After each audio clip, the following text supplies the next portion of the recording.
trust my Savior Jesus when my darkest doubt befall. Trust Him when to simply trust Him seems the hardest thing of all.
Goeiemôre vriende, goeiemôre.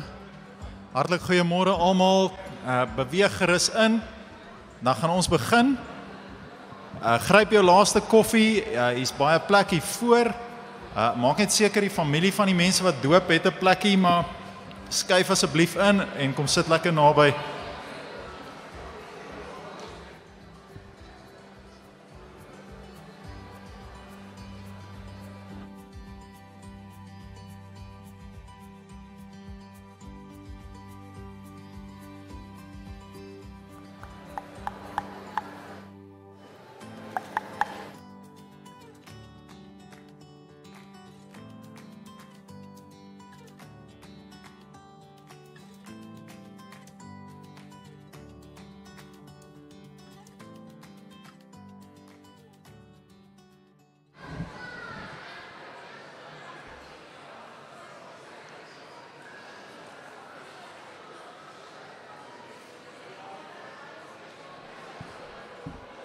Goeiemôre almal. Baie welkom. Skuif gerus in.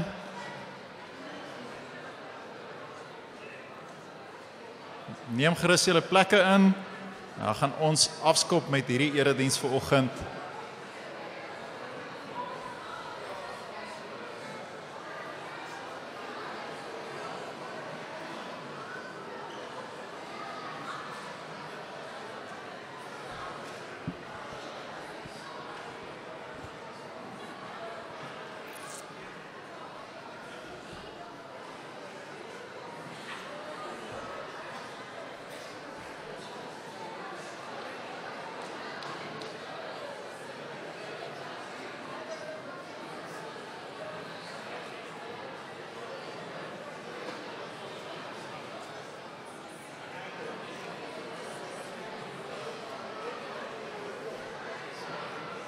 Ons gee nog net so 'n paar sekondes, dan spring ons in.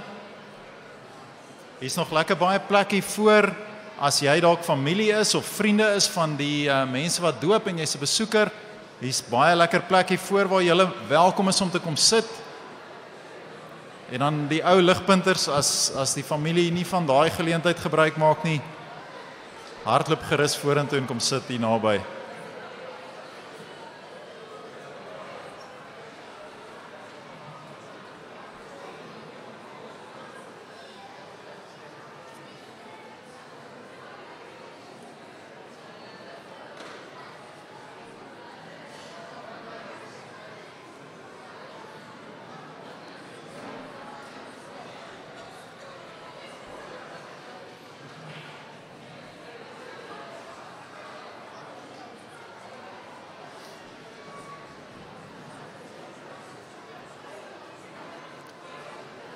Daar's hy. Vriende, baie welkom. Dit is baie lekker vanoggend saam hierso. Ek kan sien almal is bly om mekaar te sien en opgewonde en ons kuier ouer gewoonte baie lekker saam. Sommer nou al 'n uitnodiging as ons hierso verdaag, is daar weer eens goeie koffie en lekker saam kuier. My naam is Gert, ek is 'n ouderling hierso by Ligpunt. Ek gaan vanoggend net die dienste gebeure behartig. Ek is ook in die bevoorregte posisie om die doop vanoggend te bedien.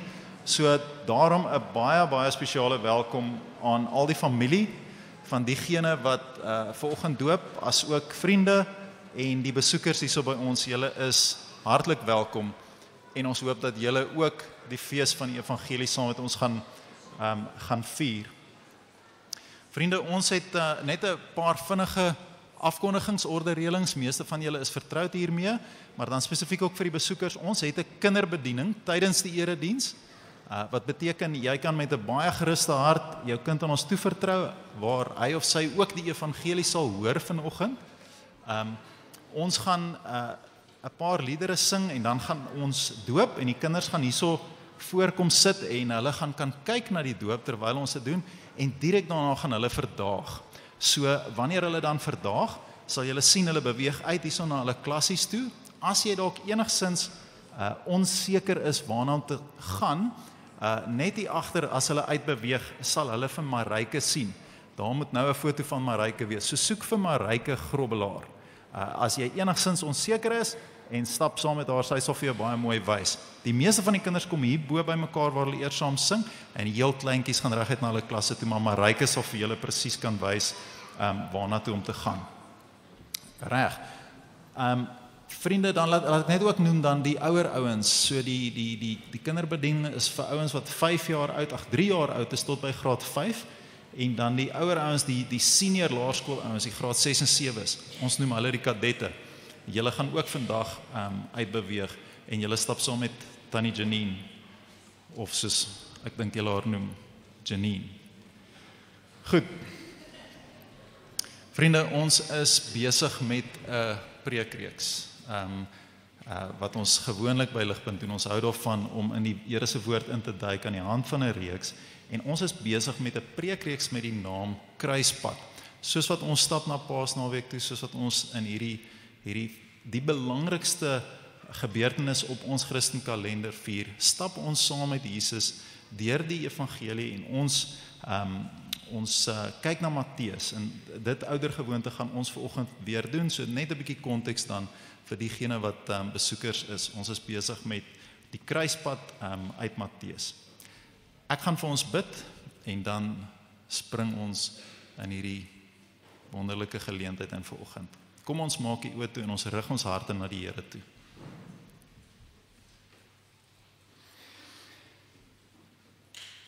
Hemelse Vader, ons is vanoggend hier in U naam bymekaar.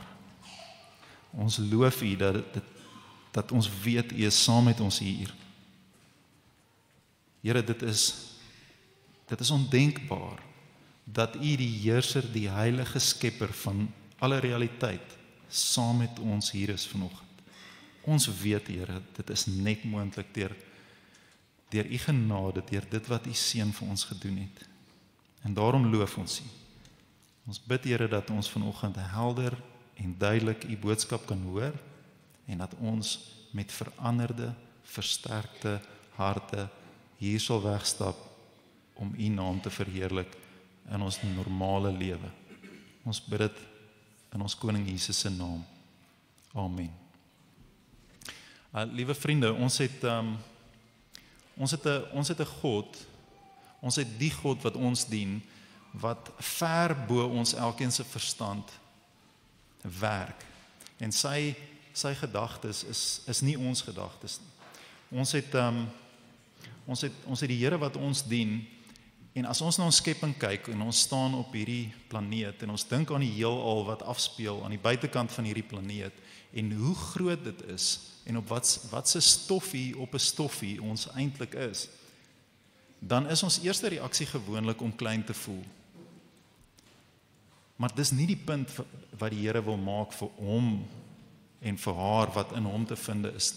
Die skepping se ontzagwekkende grootte maak 'n punt oor God.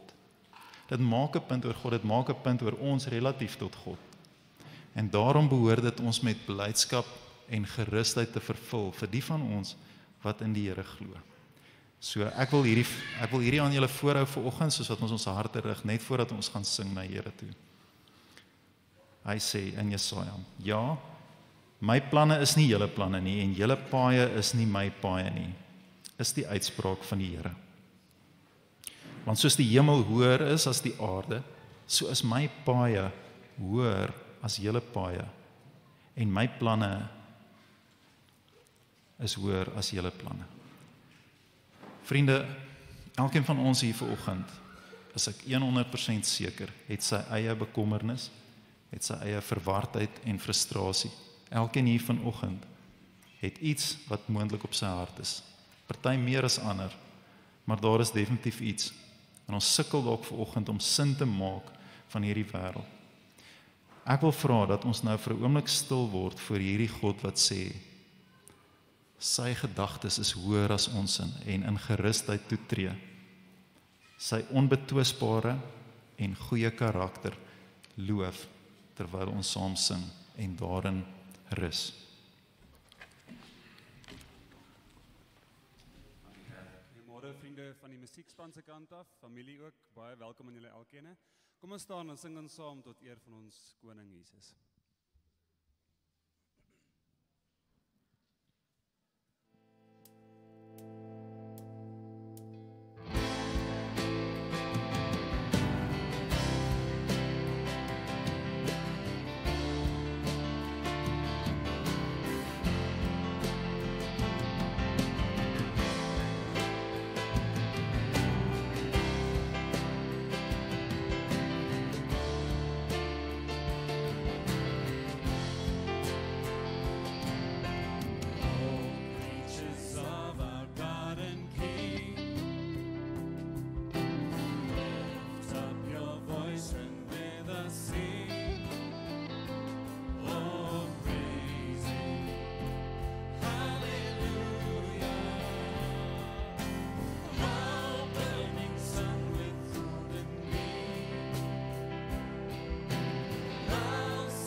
ons loof U naam,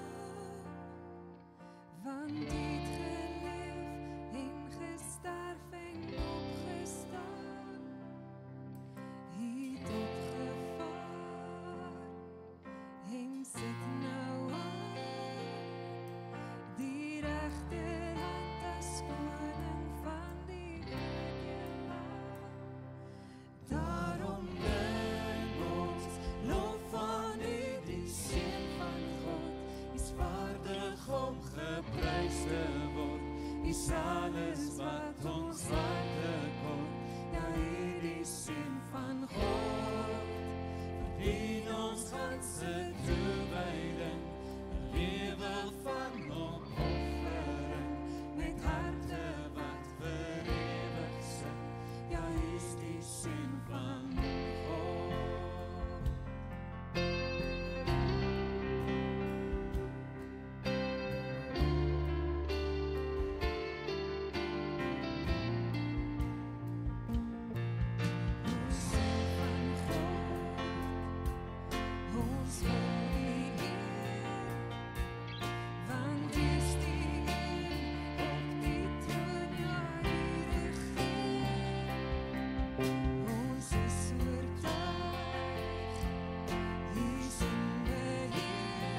die dood saam nie.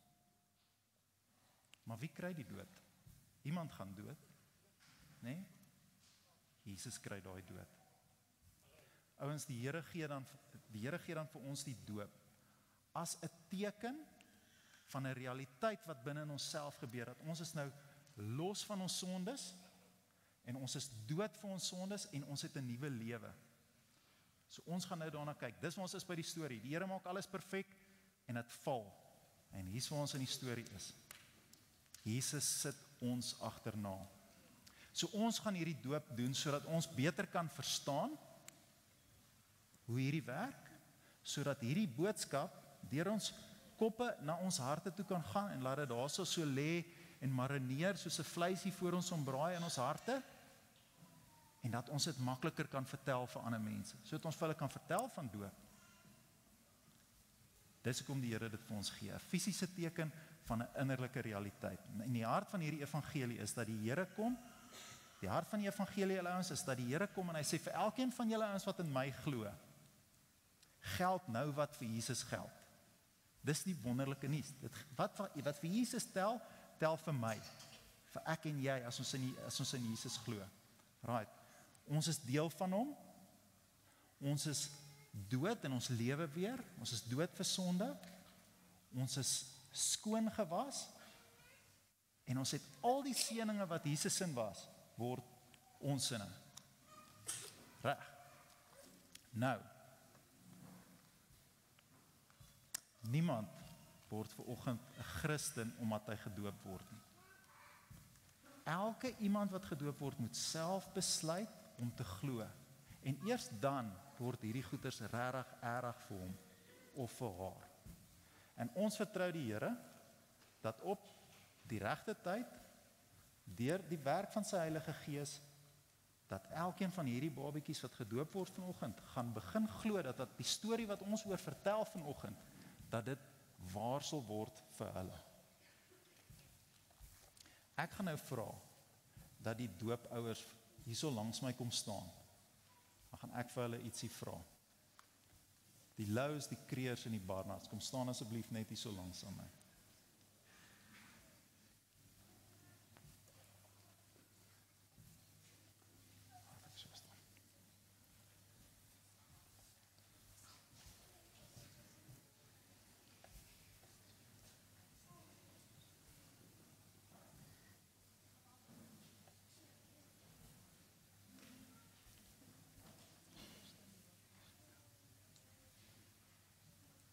So ons het hierso vir François en Anne en Karel en Christel en vir Matt en Annemieke hierso in die middel. Baie welkom julle. Ek gaan vir julle vra en voor die Here se gemeente hierso gaan julle antwoord. Reg. Jesus het mens geword. Dit is die seun van God. God self het 'n mens geword, 'n perfekte lewe kom lewe.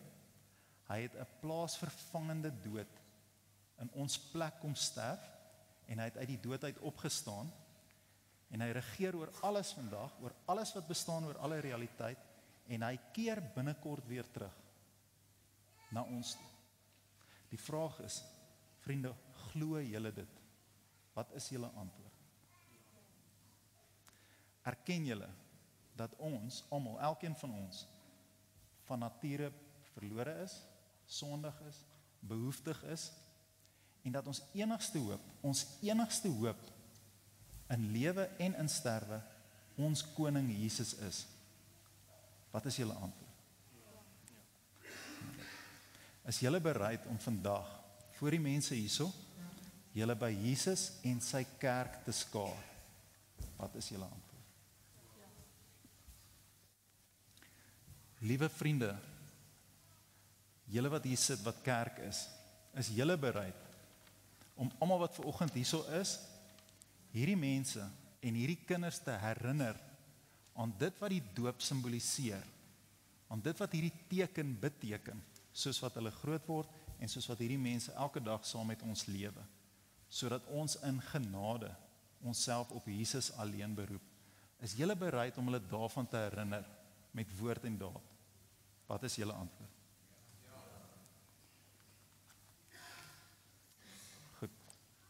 Ek het reeds baie vinnig genoem, dat niemand van die kinders hierso, soos met 'n towerspreek 'n Christen word nie. Hierdie is, onthou julle ouens, net 'n prentjie.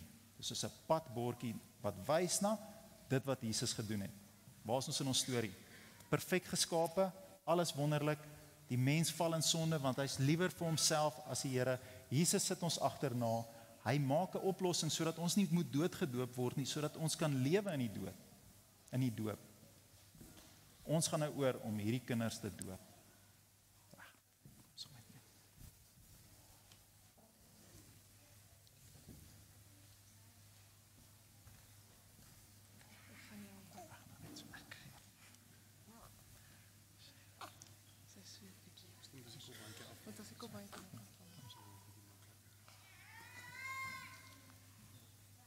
Jana Elizabeth Lou, ek doop jou in die naam van die Vader en van die Seun en van die Heilige Gees. Amen.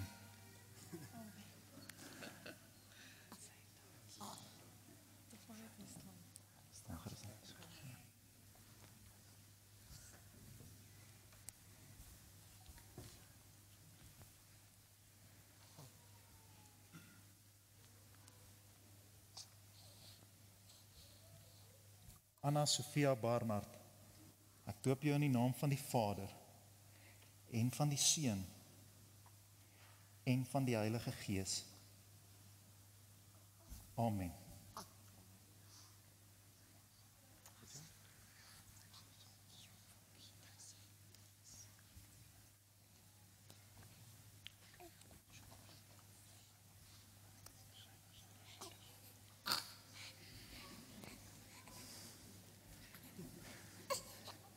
Elmie Kreer.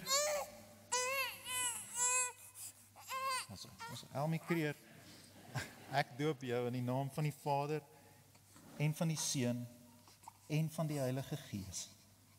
Amen.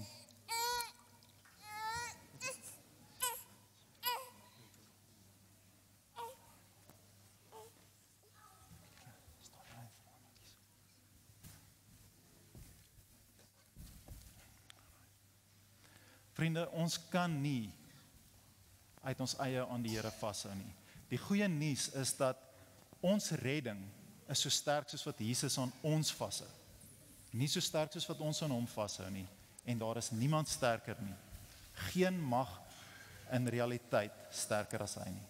En daarom gaan ek nou vir ons bid en ek gaan vir ons vra dat die Here in sy krag sy arms om ons elkeen en ook hierdie kinders sal hou. Kom ons bid saam. Here Jesus, ons koning, ons roep U aan. Here, ons glo, maar help ons ongeloof. Ek bid, Here, vir hierdie kinders hierso vanoggend, wat hierdie sakrament kon ontvang het.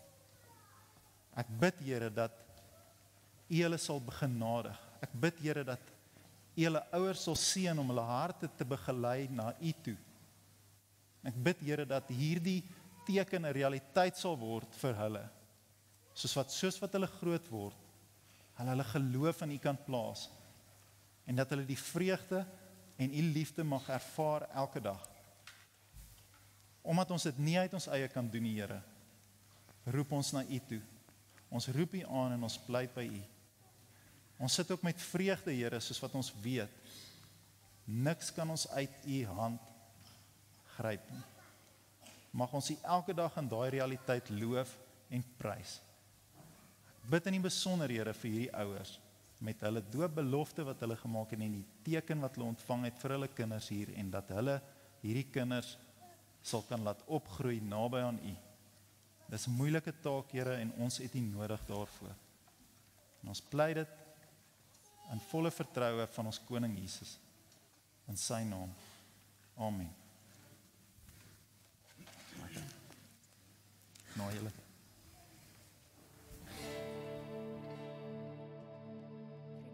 die kinders kan nou uitgaan na hulle klassies toe.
staan en sing ons 'n lied saam.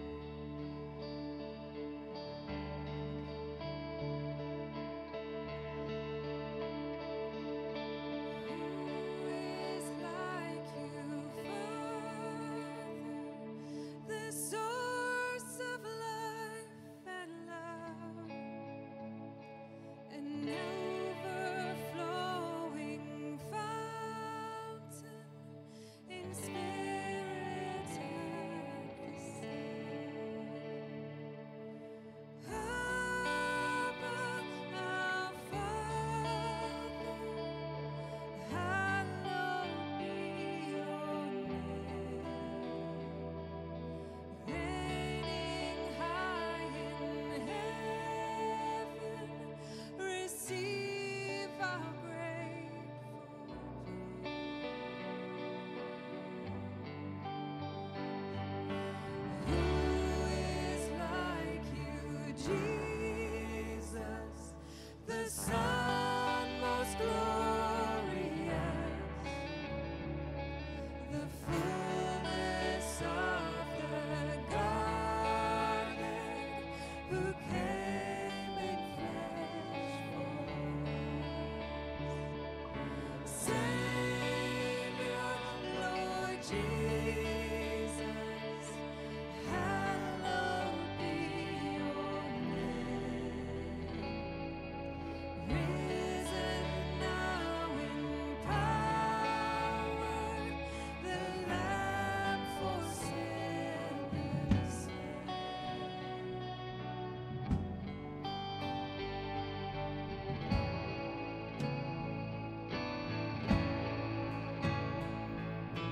Who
Goeiemôre almal. Ek lees vanoggend vir ons uit Matteus 27 vers 27 tot 44. Toe het die soldate van die prokurator vir Jesus na die pretorium saamgeneem en die hele kohort soldate by hom byeengebring. Hulle het sy klere uitgetrek en 'n helder rooi mantel om hom gehang. Nadat hulle 'n kroon van doringtakkies gevleg het hulle dit op sy kop gesit en 'n riet in sy regterhand. Hulle het voor hom gekniel en met hom die spot gedryf. Gegroet koning van die Jode. Hulle het op hom gespoeg en die riet geneem en hom herhaaldelik op sy kop geslaan. Nadat hulle met hom die spot gespot het hulle die mantel afgehaal, sy boklere vir hom aangetrek en hom weggelei om hom te kruisig. Op pad na buite het hulle 'n man van Sirene met die naam Simon teëgekom. Hulle het hierdie man gedwing om Jesus se kruis te dra. Toe hulle by 'n plek kom met die naam Golgotha, wat kobbeenplek beteken, het hulle vir hom wyn gemeng met 'n giftige kruid gegee om te drink. En toe hy dit proe, wou hy dit nie drink nie. Nadat hulle hom gekruisig het hulle sy boklere verdeel en daaroor te loot. Daarna het hulle daar gaan sit en hom bewaak. Bo sy kop het hulle die aanklag teen hom aangebring wat gelei het: Hy is Jesus, die koning van die Jode. Toe is 2 rowers saam met hom gekruisig, een aan sy regterhand en een aan sy linkerhand. Die verbygangers het hom gelaster terwyl hulle koppe skud en sê: Jy wat die tempel afbreek en in 3 dae opbou, as jy die seun van God is, red jouself en kom af van die kruis. Net so ook het die leierpriesters saam met die skrifkenners en familiehoofde die spot gedryf en gesê: Ander het hy gered, homself kan hy nie red nie. Hy is die koning van Israel, laat hy nou afkom van die kruis en ons sal in hom glo. Hy het op God vertrou, laat hy nou hom red as hy wil. Hy het immers gesê, ek is die seun van God. Op dieselfde manier het ook die rowers wat saam met hom gekruisig is, hom beledig.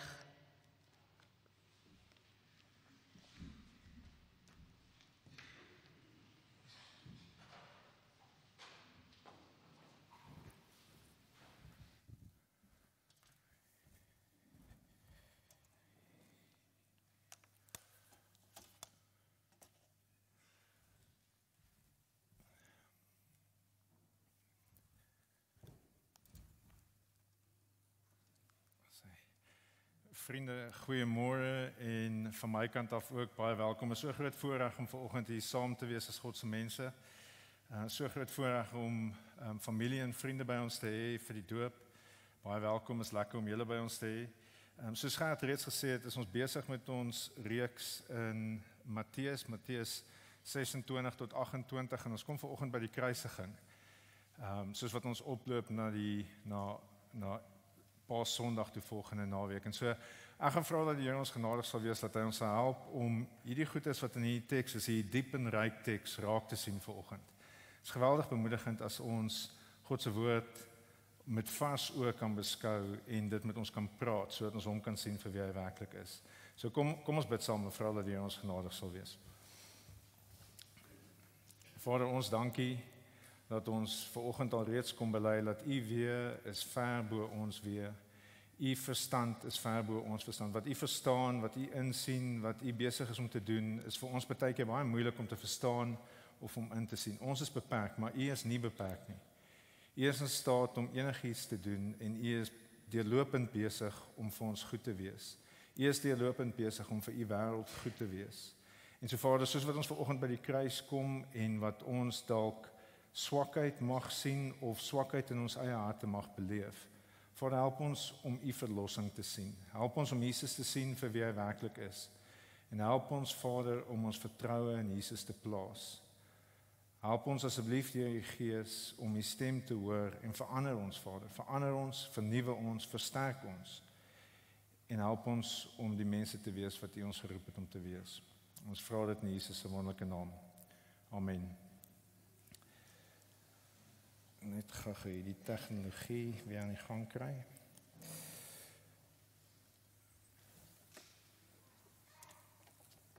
Wagte, is 'n probleem.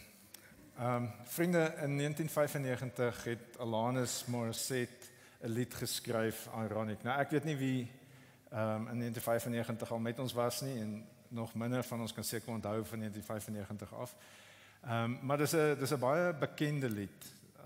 Ironic het later iconic status bereik omdat die ironic boodskappe wat sy gekommunikeer het in haar lied nie ironic was nie.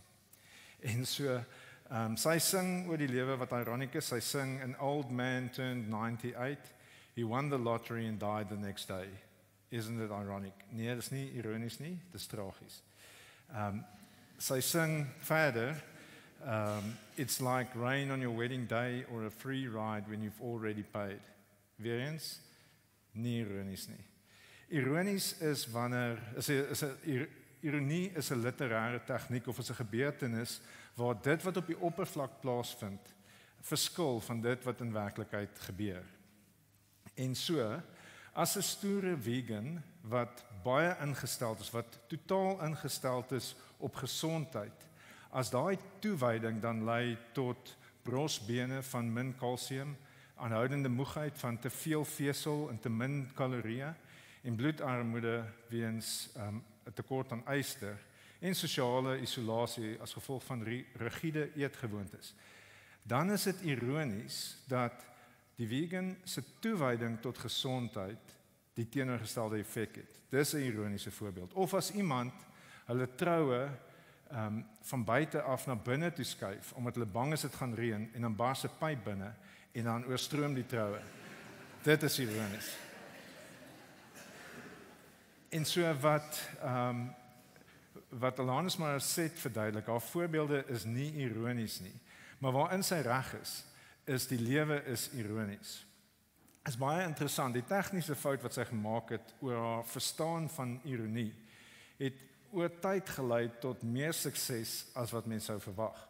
Om die waarheid te sê, haar lied is nou al meer as 500 miljoen keer op Spotify gespeel, vandat mense uitgevind het, dit is nie ironic nie. So ironies het haar fout gelei tot meer sukses. En so, wat baie keer lyk soos 'n totale mislukking, lei baie keer tot sukses. En vandag sien ons die ironie van die kruis. Dit wat lyk soos 'n mislukking, is in die waarheid 'n oorwinning. Daar's hoop vir ons opgesluit in hierdie teksgedeelte. Ek dink soos wat ons Jesus volg op die kruispad, voel ons as Christene baie keer magteloos, ons voel verneder, ons voel nie in staat om onsself of ander mense te red op die manier wat ons graag sou wou nie. Dit is die pad wat Jesus gestap het. Die pad wat Jesus gestap het op die kruis is vernederend, hy lyk magteloos, hy word gespot omdat hy homself nie kan red nie. Maar hy vertrou sy Vader en hy volhard in die pad na die kruis toe. Dit lyk soos 'n mislukking, maar dis 'n oorwinning in wording. Met die eerste oogopslag lyk die kruis rampspoedig. Maar as ons dit van nader beskou en in God se woord kyk, dan kan ons sien, God is besig om die wêreld op 'n wonderbaarlike manier te red. En so ons gaan na die teksgedeelte kyk onder twee opskrifte. Ons gaan in vers 27 tot 31 kyk na gespot as koning en dan 32 tot 44 oorwinning deur swakheid. So ver in die reeks, net vir die wat dalk nie hier was nie, so ver in die reeks het ons gesien hoe die godsdienstige leiers saamgesweer het om Jesus te arresteer en dood te maak. Ons het gesien hoe die disippels sien wat gebeur en weghardloop. Ons het gesien hoe Kajafas Jesus veroordeel. Ons het gesien hoe Pilatus Jesus oorhandig aan die soldate. Ons het gesien hoe die skare Barabbas, verlede week het ons gesien hoe die skare Barabbas bo Jesus verkies. Die mense kies die skuldige een bo die onskuldige een en dit loop vandag uit op die kruis. Soveel mense, soveel foute en dit bring ons by die kruis.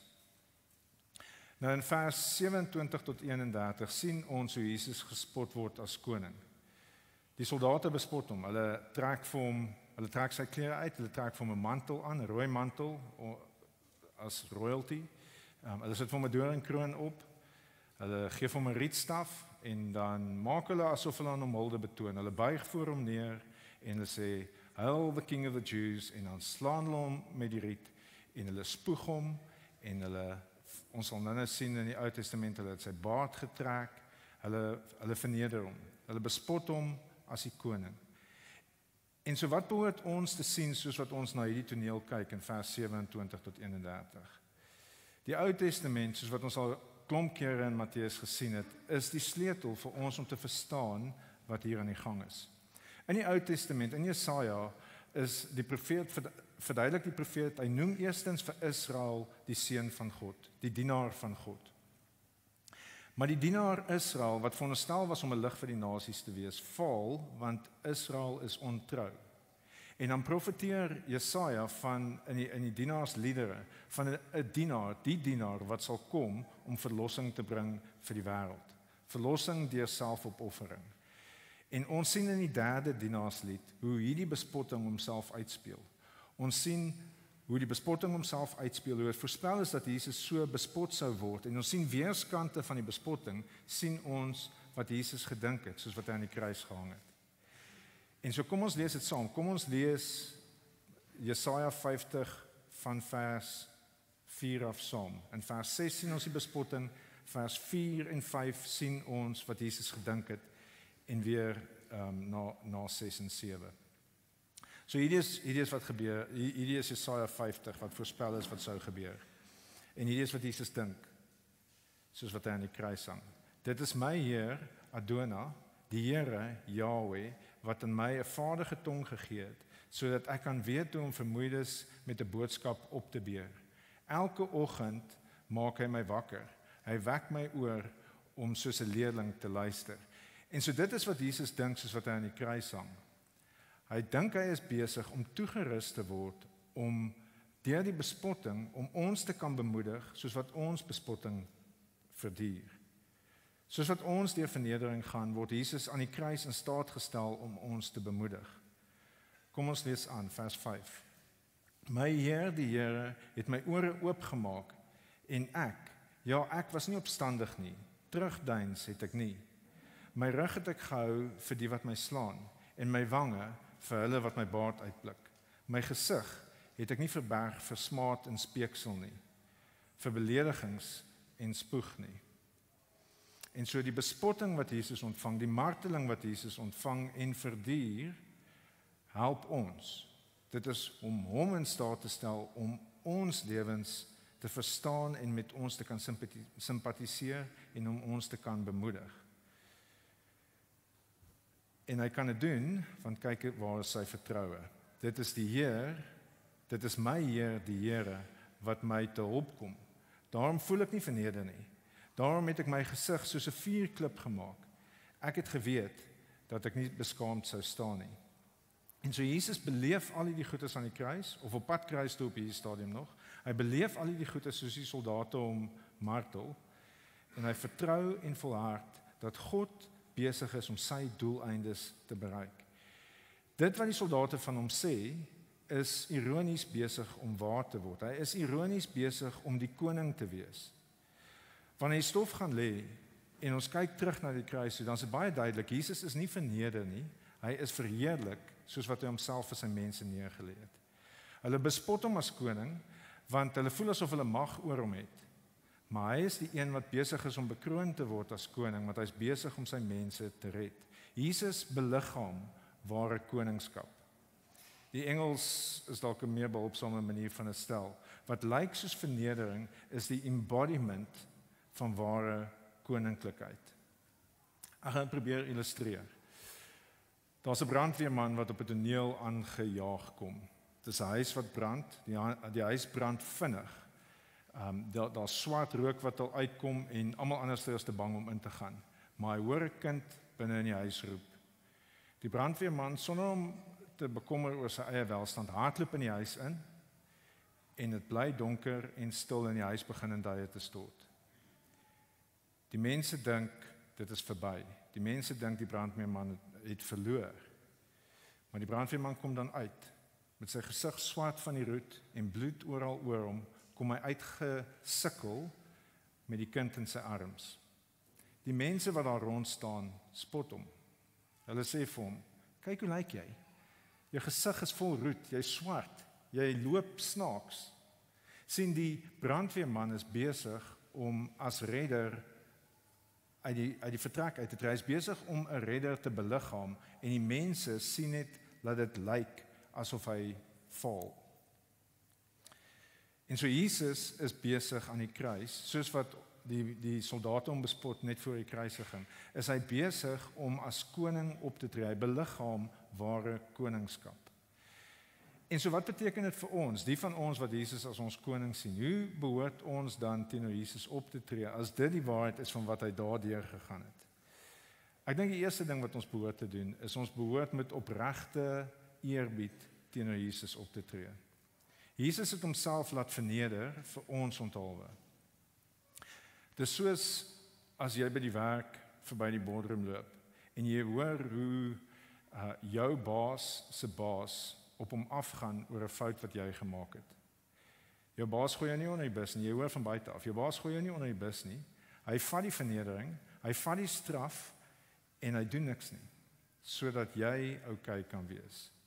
Hoe sal jy teenoor jou baas optree as hy nie eens vir jou sê nie? Jy kom net agter, hy is agter die skerms besig om jou te beskerm en vir jou goed te wees. Natuurlik sal ons dankbaar wees. Ons sal met respek teenoor ons baas wil optree. En ons sal self ook bereid wees om selfopofferend op te tree vir daai baas. Maar meer as dit nog, wat ons leer uit hierdie eerste paar verse uit. Ons kan uit die eerste paar verse sien dat Jesus verstaan ons bekommernisse en hy verstaan ons vernederings wat ons beleef.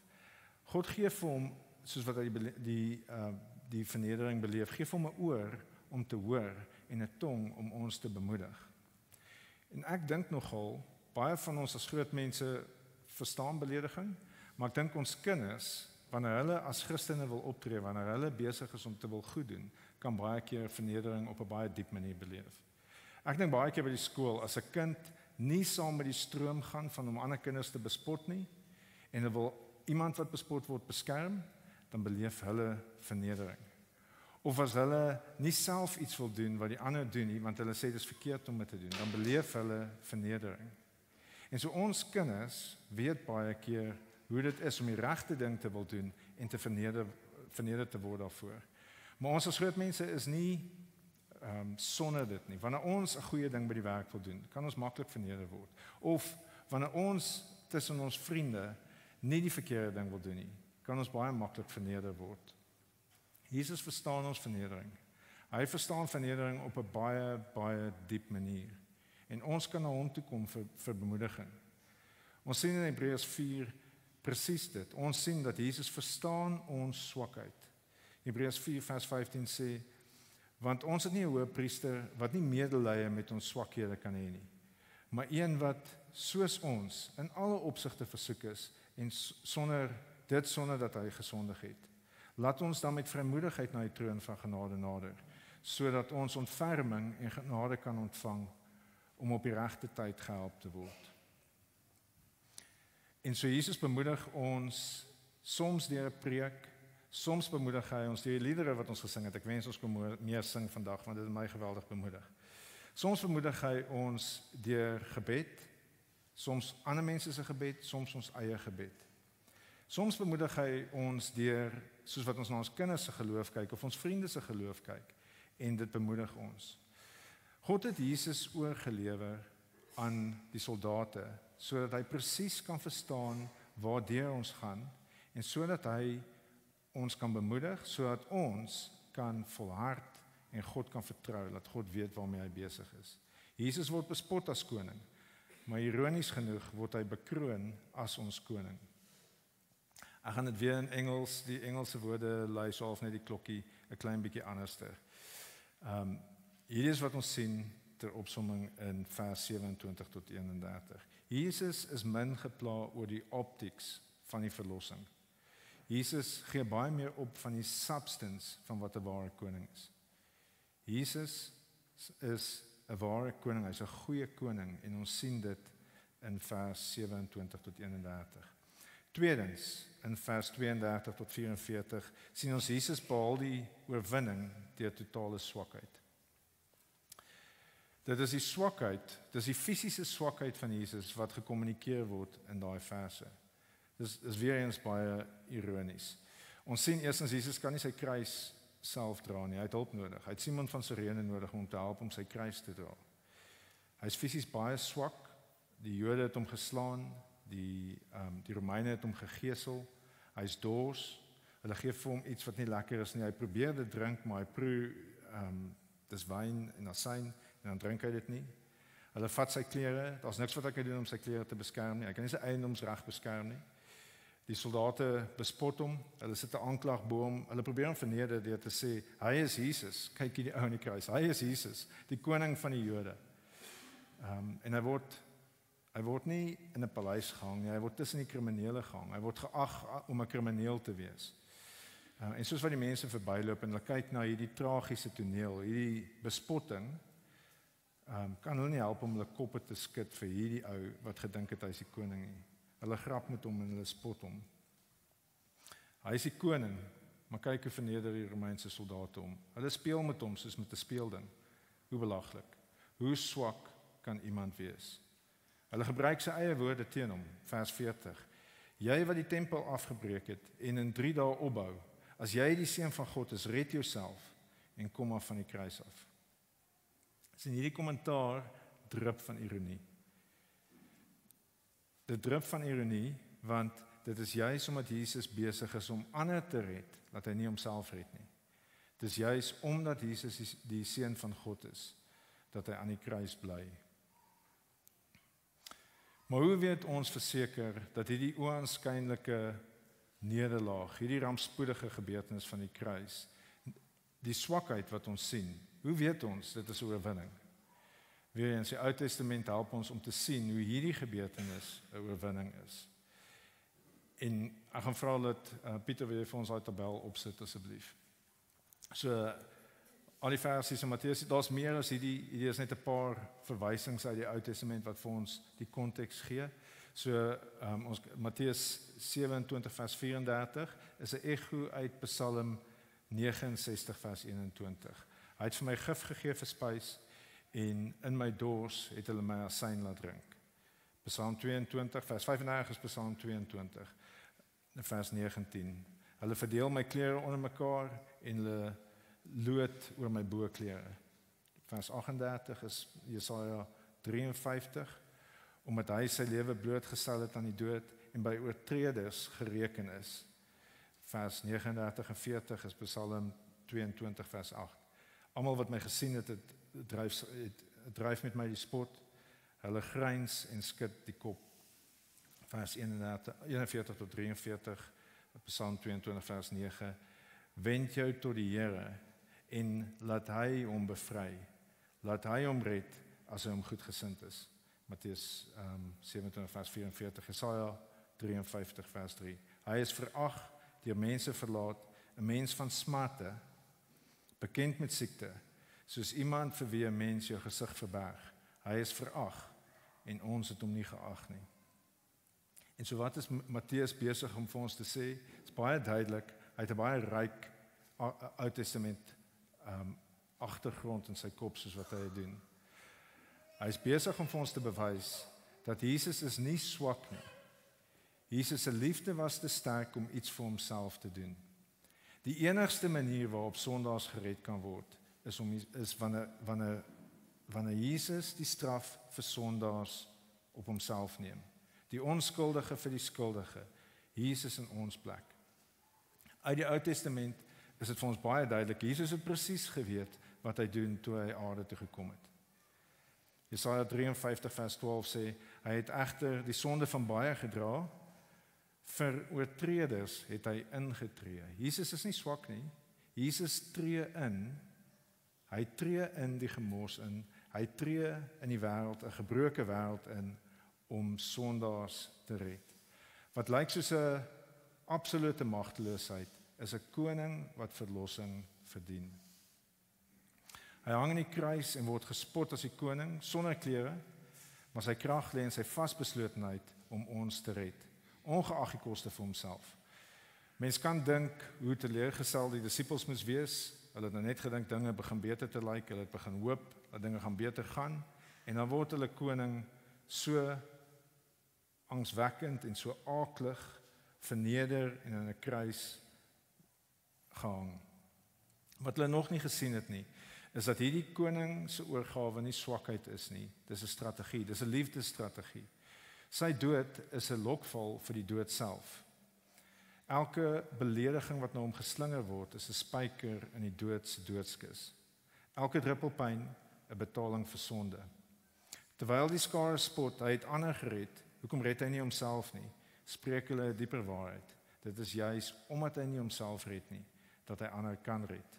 En in daardie oomblik, vanaf 'n plek van totale swakheid, naak, bloeiend, sterwend, word die grootste oorwinning in menslike geskiedenis behaal.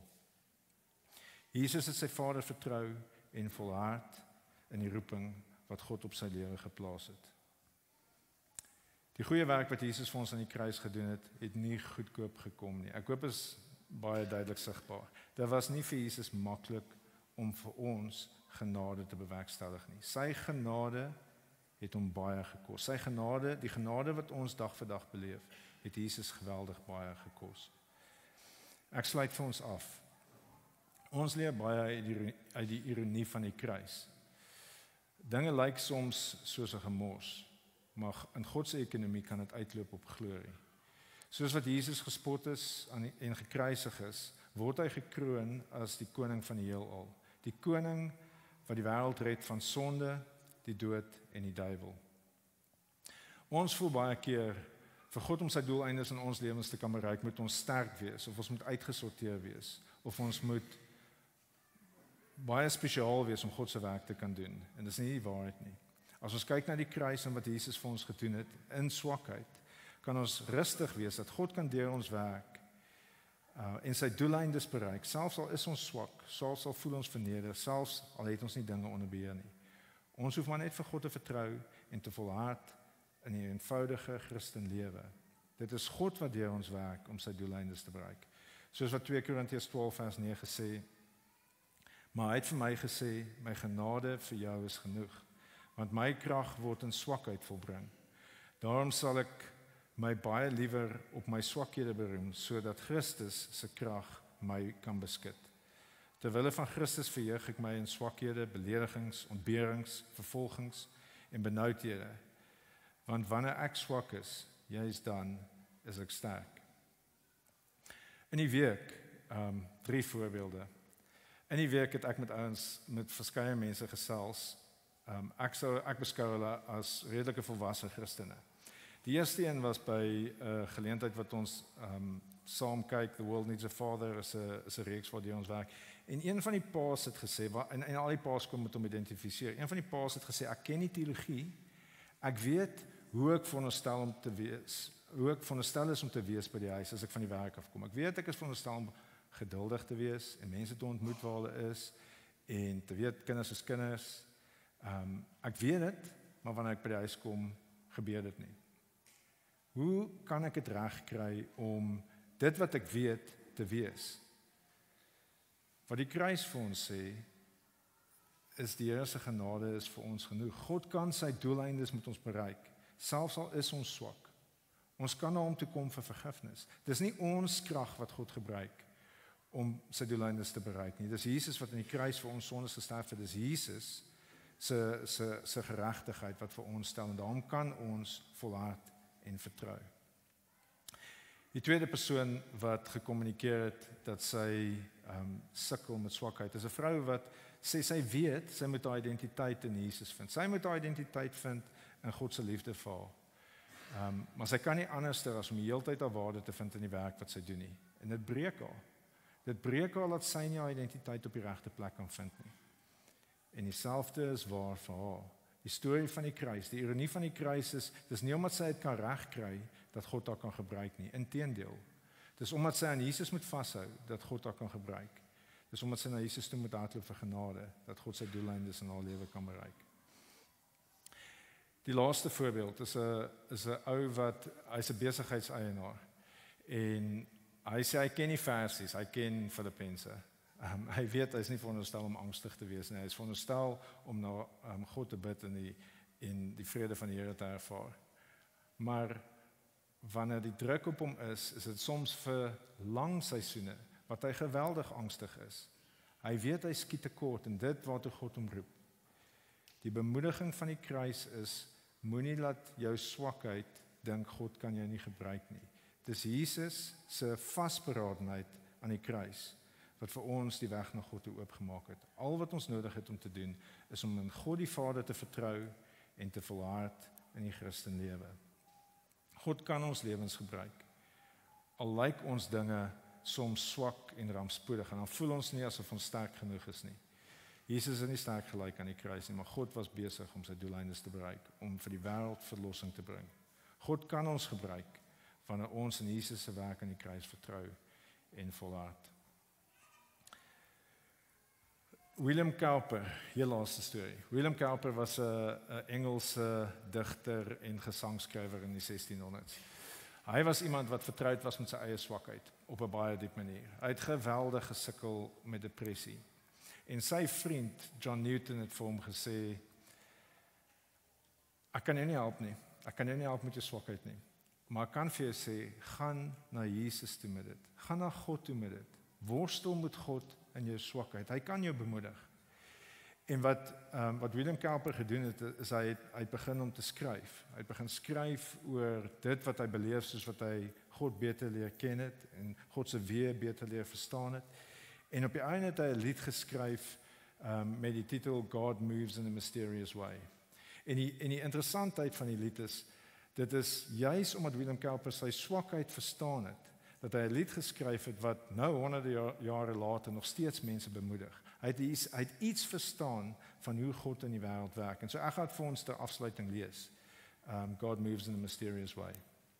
God moves in a mysterious way, his wonders to perform. He plants his footsteps in the sea and rides upon the storm. Deep in unsearchable minds of never-failing skill, he treasures up his bright designs and works his sovereign will. And ye fearful saints, fresh courage take. The clouds you so much dread are big with mercy and shall break. In blessings, yea, in blessings on your head. Judge not the Lord by feeble sense.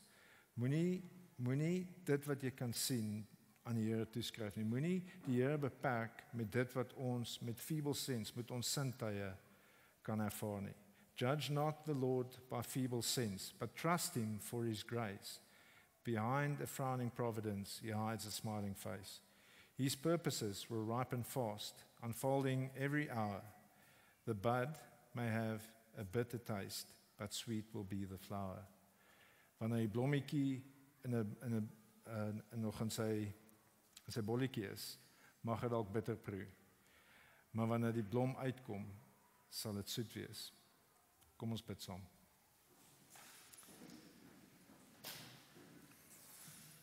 Vader, ons dankie vir die kruis.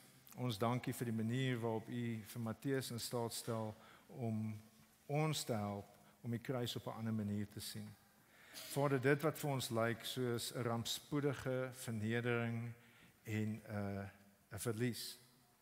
Vader, ons kan sien hoe U dit gebruik het om vir ons hoop te gee, om vir ons na U toe te bring, Vader, sodat ons U kinders kan wees. Vader, dankie vir Jesus.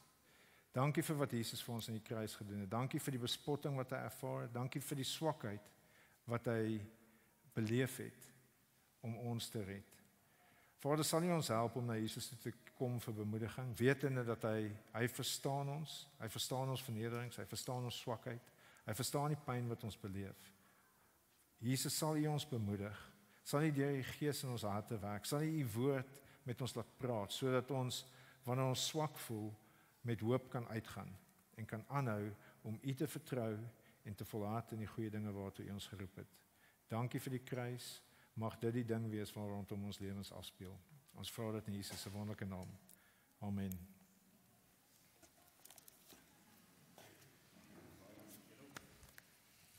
Vriende, soos pas gehoor het, kan ons ten volle op Jesus vertrou. So kom ons staan en dan sing ons hierdie slotlied saam. I will trust my Savior Jesus. So staan saam met ons, dan sing ons sommer as 'n slotlied.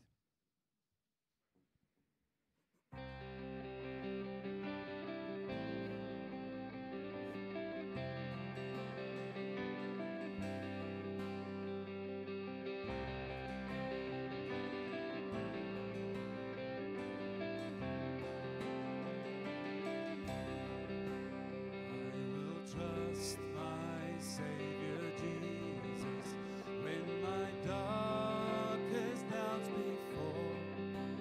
Trust Him when to simply trust Him seems the hardest thing of all.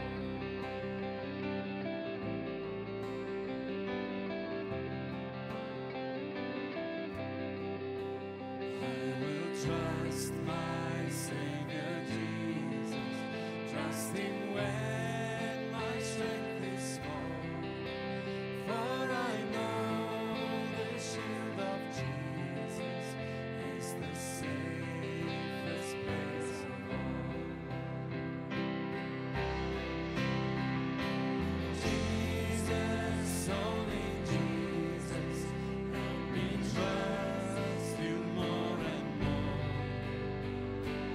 Jesus, only Jesus, may my heart be ever yours. I will trust my Savior Jesus. He has said His way is best, and I know the path He's chosen leads to everlasting rest. Jesus, only Jesus, help me trust You more and more. Jesus, only Jesus, may my heart be ever yours. Jesus, only Jesus, help me trust You more and more. Jesus, only Jesus, may my heart be ever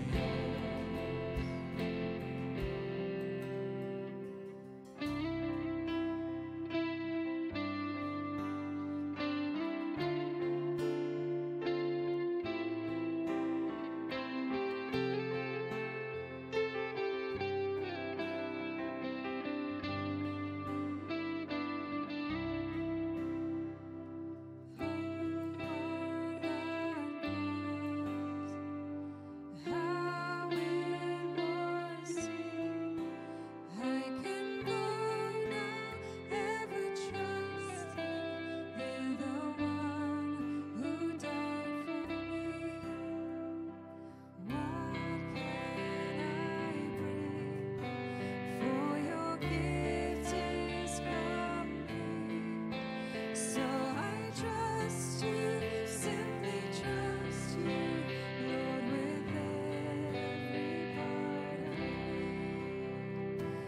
Oh, on that cross, how it was seen, I can go now, ever trusting in the one who died for me. What can I bring? For Your gift is complete. So I trust You, simply trust You, Lord, with every part of me. Oh, on that cross,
Vriende, net 'n paar laaste gedagtes voordat ons lekker saam verder koffie drink en almal wat gedoop het vanoggend gaan drukkies gee en heerlik saam kuier.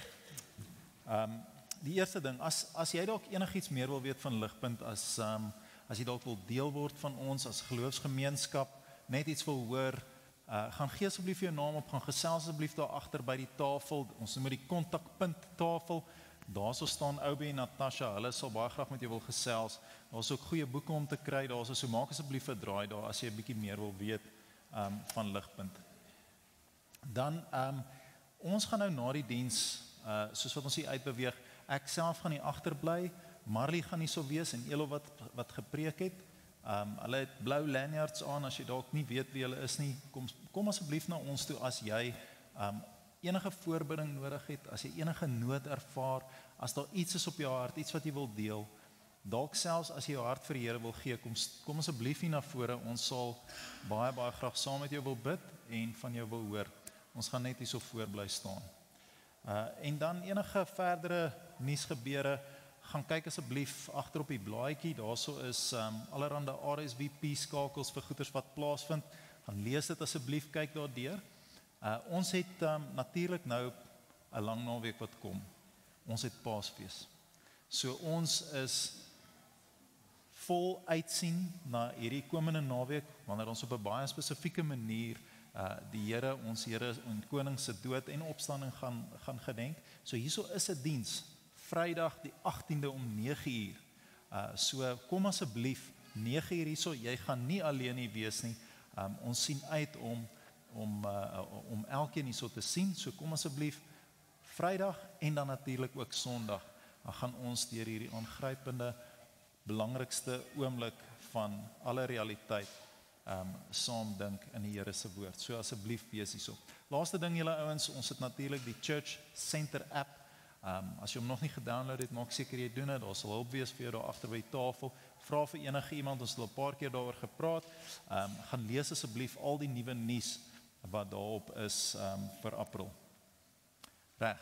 Ek gaan ons uitstuur aan die hand van die woorde van daai laaste woorde in daai lied God Moves in a Mysterious Way. Dink daaroor en vier fees daarin. Judge not the Lord by feeble sense, but trust in him for his grace. Behind a frowning providence, he hides a smiling face.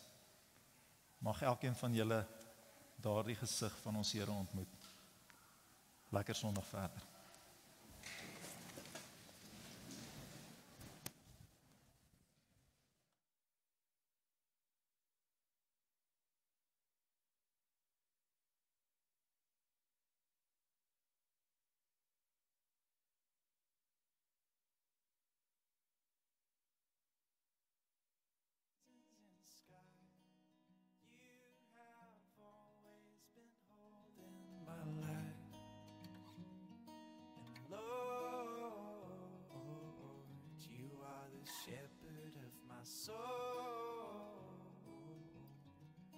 So I lay down my plans, I give up my rights, let you take control of this surrendered life.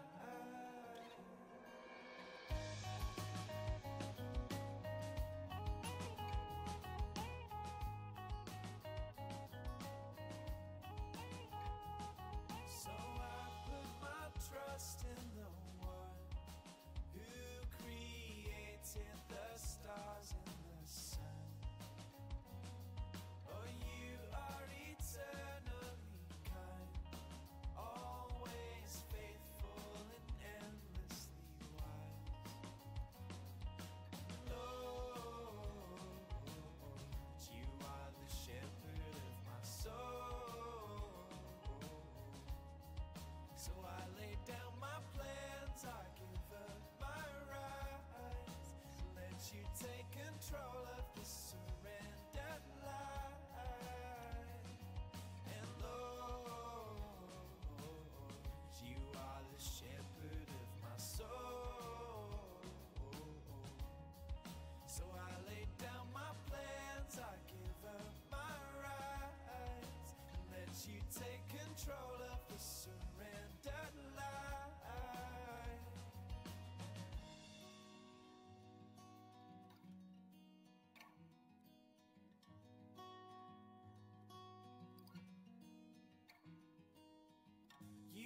sustained. In shaking you remain, unmoved and unafraid. Forever and always you lead me by still waters, lead me through the valleys, lead me in your wisdom, shepherd of my soul. You comfort, you sustain. In shaking